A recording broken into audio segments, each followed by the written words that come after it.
Olá, meu nome é Rubens Múzio. O mundo está diferente desde o início do ano passado. O presidente do Fórum Econômico Mundial, Klaus Schwab, chamou esse período pandêmico de o grande reset, o grande reinício.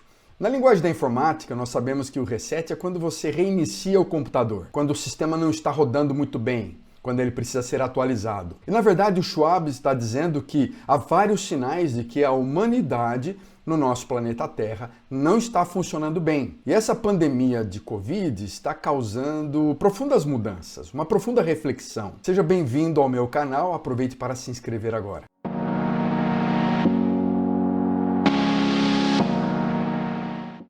O mundo como nós conhecíamos nos primeiros meses de 2020 não existe mais. Ele foi dissolvido com essa pandemia. E é importante que nós consideremos então uma série de mudanças necessárias, mudanças que estão vindo com rapidez e que para Schwab todas essas mudanças estão atingindo o mundo inteiro. Todas as nações, na verdade, foram atingidas direta ou indiretamente pela pandemia. E, na verdade, por causa das suas proporções, a gente pode dizer que até proporções bíblicas, nós já podemos considerar 2020 como um ano divisor de águas, um ano que separou duas eras da história, a C, antes do coronavírus, e DC, depois do coronavírus. Então, gente, o que o mundo precisa fazer? O mundo nunca vai ser o mesmo após essa peste. Nós devemos, então, olhar para a pandemia de Covid-19 como uma oportunidade para grandes mudanças nas estruturas sociais, culturais, políticas, religiosas do mundo inteiro, inclusive as igrejas. Para Schwab, esse reset, esse grande reinício precisa acontecer em três níveis. O primeiro nível é um nível que ele chama macro reset, é um reinício macroeconômico, social, geopolítico, ambiental, científico, tecnológico no mundo inteiro. Para ele também há a necessidade de um micro reset, um reinício microeconômico, empresarial, em especial nas micro e pequenas empresas. E também um reset individual, um reinício mais pessoal, cultural em toda a humanidade. O que isso tem a ver com a igreja? Na verdade, tudo. Uma das marcas da igreja, um dos seus propósitos é justamente o serviço, a ação diaconal, a ação social, essa assistência transformadora e a defesa dos direitos humanos. A palavra no Novo Testamento para serviço, para servir, é diaconia. Diaconia sugere uma transformação comunitária. Ela surge de uma necessidade da comunidade. A palavra grega, diaconia, simplesmente ela pode ser traduzida por serviço. A ideia básica que você percebe no Novo Testamento é de servir à mesa, mas ela acaba sendo usada de maneira muito geral para todo o serviço daquilo que acontece na igreja. Não apenas para o trabalho interno dentro da comunidade que está nascendo, mas também para toda a ação social da igreja, a assistência social, o desenvolvimento comunitário. E há muito por trás, então, dessa palavra diaconia no Novo Testamento e na função da igreja. E eu queria falar com vocês de uma história de Jesus Cristo em Mateus 9, 35 a 38, que para nós dá uma das melhores definições do que a comunidade cristã faz e dessa função de diaconia, dessa função de servir da igreja. Jesus, o texto fala que ele percorria todas as cidades, ele olhava para as multidões, ele ia para as pequenas aldeias, ele ensinava nas sinagogas. Jesus vai para todo lugar, ele tem uma atividade ampla. Flávio Joséfo afirma que ele fez essa caminhada, essa jornada por mais de 200 cidades no interior da Palestina. E durante o seu ministério, ele visita ambientes diferentes, cidades, um mundo que tem essa característica mais urbana, vilarejos, um mundo com característica mais rural, as sinagogas, locais de reunião, ensino. Ele também se reúne para almoçar, para jantar, ele fala em ambientes públicos, ele está no meio da natureza, no meio dos jardins, nas matas, ele ao caminhar, na sua jornada, ele está falando, vivendo, pregando, exalando essa essência do Evangelho que é o amor de Deus. Sobre o ministério de Jesus, você percebe que ele olha para as necessidades físicas, pessoais, materiais, individuais, subjetivas das pessoas também. Jesus está preocupado com a pessoa como um todo. E pós-pandemia, nós precisamos olhar a cidade como um campo de atuação para viver esse Evangelho que serve, esse Evangelho que é diacônico. E para isso precisamos de um olhar mais amplo, um olhar sociodemográfico, um olhar cultural, um olhar em que nós olhamos para a cidade como um ambiente que precisa da graça e do amor de Deus. Como é que nós podemos amar o próximo? Como é que nós podemos amar o nosso próximo nessa cidade? Nós precisamos reconhecer algumas tendências no campo socio-urbano brasileiro durante essa pandemia. Há um crescimento absoluto e relativo da pobreza. Há uma degradação também da qualidade dessa pobreza. Ela está caindo cada vez mais. Há um caráter discriminatório da pobreza, do sofrimento humano para as crianças. Há uma feminização da pobreza. Há um surgimento de novos pobres, de milhões de novos pobres.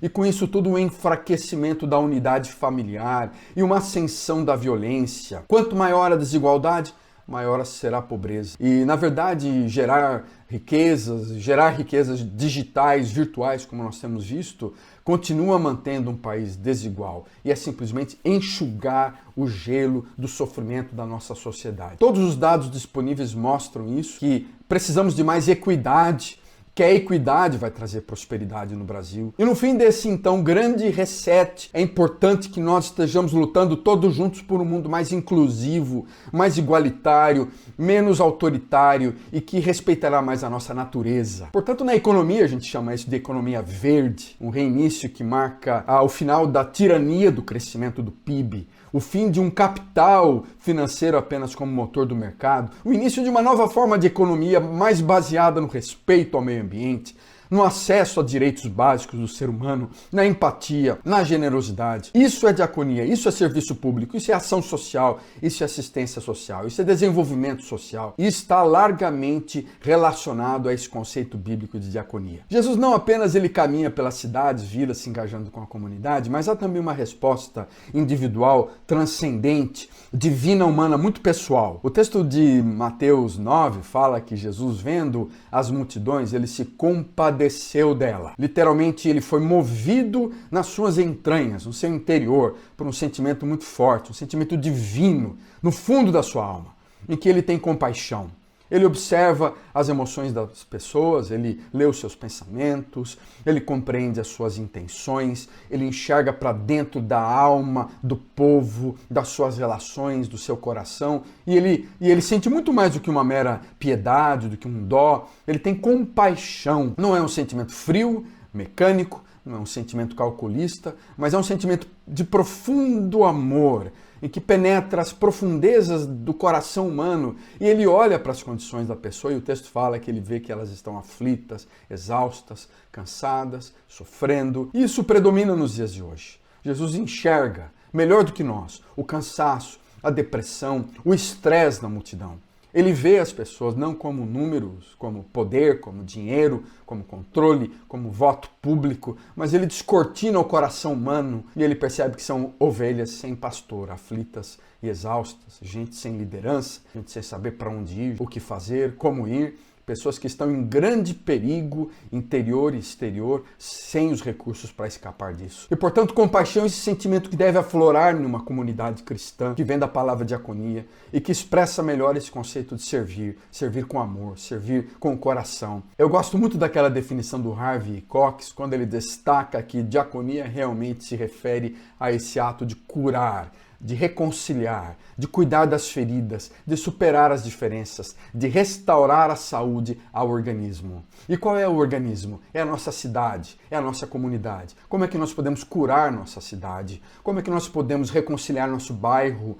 Como podemos cuidar das feridas do nosso ambiente social, superar as diferenças entre as classes sociais e restaurar a saúde desse organismo chamado Brasil? A imagem da igreja, Mateus 25, 31 a 46, é de um mordomo que presta contas a Deus. E no papel de serviço, Jesus não fala de discípulos que aceitam a sua vida, que seguem vida religiosa, que fazem sacrifícios, que participam das liturgias, que conhecem teologia, mas ele fala de discípulos que são julgados pelo que fizeram ou deixaram de fazer por aqueles que estão no mundo e que estão em necessidade. São pessoas que estão cuidando dos carentes, cuidando do estrangeiro, alimentam o faminto, cuidam do refugiado, visitam aqueles que estão nus, visitam os prisioneiros, dão um copo de água para aqueles que necessitam. E para Jesus, quem faz isso por um prisioneiro, por um faminto, por um estrangeiro, é como se estivesse fazendo para ele. Portanto, nós temos que ligar Mateus 28, desse grande chamado, dessa grande comissão de pregar o Evangelho,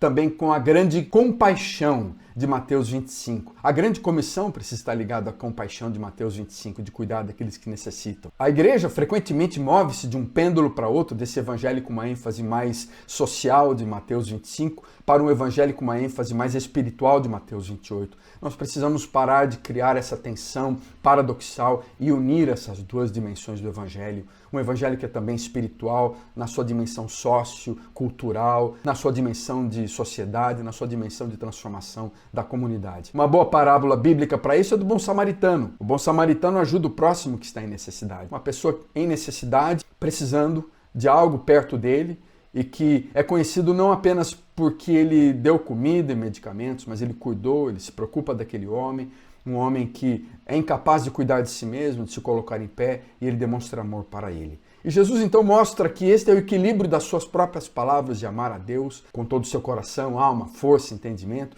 e amar ao próximo como a si mesmo. E esses são os dois grandes mandamentos que definem a vida cristã e a prioridade da igreja. Amar a Deus acima de todas as coisas, amar ao próximo como a si mesmo. Nós não faremos as obras de Jesus se não sentimos essa mesma compaixão. De que maneira você pode sentir compaixão e amar e cuidar das crianças, adolescentes, carentes, órfãos, imigrantes que estão ao nosso redor sem perspectiva de um futuro promissor? O que nós sabemos e aplicamos do Estatuto da Criança e do Adolescente, sobre a lei orgânica da saúde, sobre a lei orgânica da assistência social?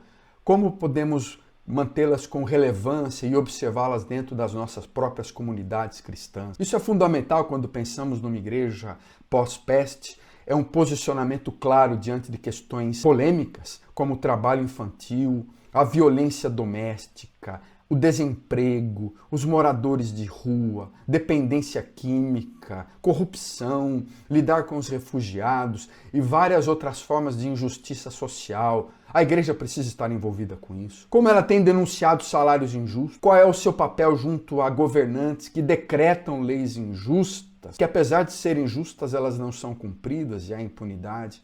Esse olhar compassivo para a cidade é fundamental. De fato, nós podemos levantar muitas outras possibilidades de ação social quando a gente aplica a palavra de Deus, a Bíblia, com seriedade. Essa diferença intencional e da prática está descrita em 1 João capítulo 3, 17 e 18. Se alguém tiver recursos materiais e vendo seu irmão em necessidade, não se compadecer dele, como pode permanecer nele o amor de Deus? Filhinhos, não amemos de palavras, nem de boca, mas de ação e em verdade. E, portanto, essa igreja pós-peste, pós-pandemia, ela precisa ter dois focos principais. Deus, sua relação com Deus, e o próximo, sua relação com o próximo. Diante da natureza dessas duas grandes questões, é fundamental que as obrigações dos cristãos não estejam inseparáveis, mas elas estejam em igualdade. A adoração a Deus tem precedência, mas o amor ao próximo é o resultado inevitável disso. E Jesus Cristo, então, finalmente, concluindo essa passagem, além de compreender o tamanho da tarefa e ter um coração compassivo e amoroso, ele também tem um plano. E você faz parte desse plano.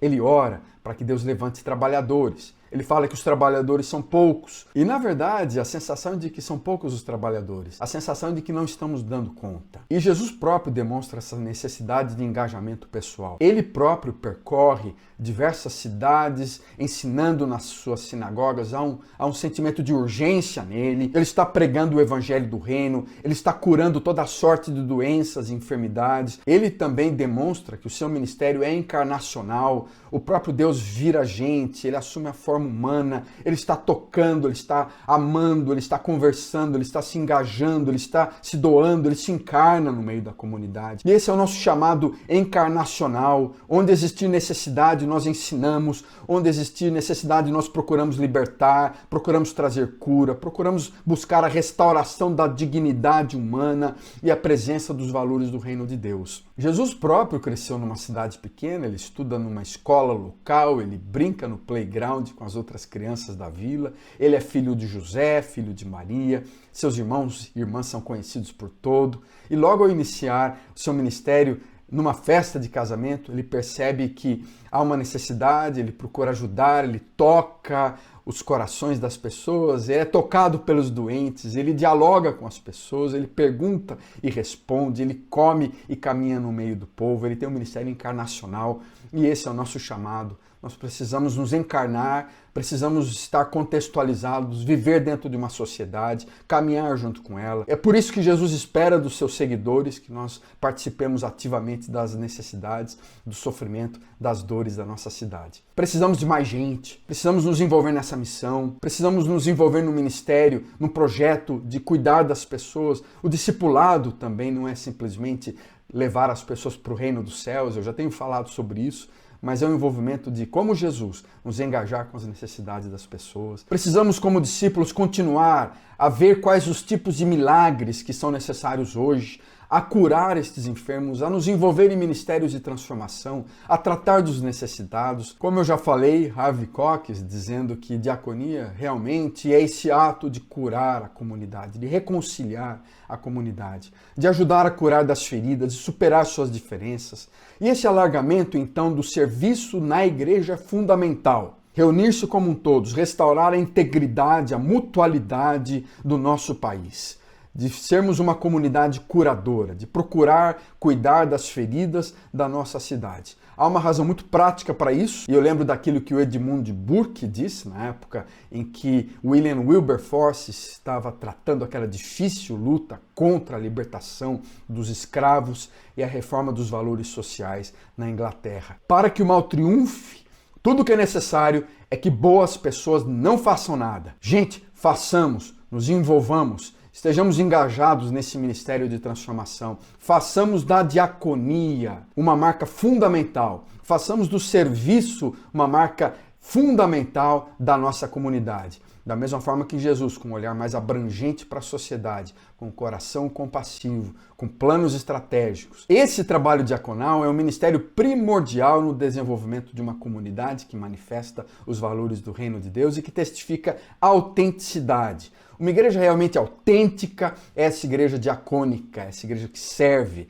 A preocupação do evangelho não é simplesmente com a graça salvadora de Deus, mas é uma preocupação também com governos, com escolas, com comércio, com mercados, com ambiente profissional. Essas são áreas legítimas para um envolvimento cristão transformacional. O serviço cristão deve penetrar em cada camada da nossa sociedade. A presença da glória de Deus deve estar em todas as esferas da criação. Se a vida física é uma pressuposição necessária para a proclamação do Evangelho, então a igreja deve trabalhar com toda a humanidade e com as estruturas sociais que preservem a vida e a dignidade humana. E no final, como Jesus, nós oramos uns pelos outros. Rogai, pois, ao Senhor da Seara que envie mais trabalhadores. E talvez essa seja a resposta de Jesus para a sua vida. Ou seja, você é a resposta da oração de Jesus Cristo.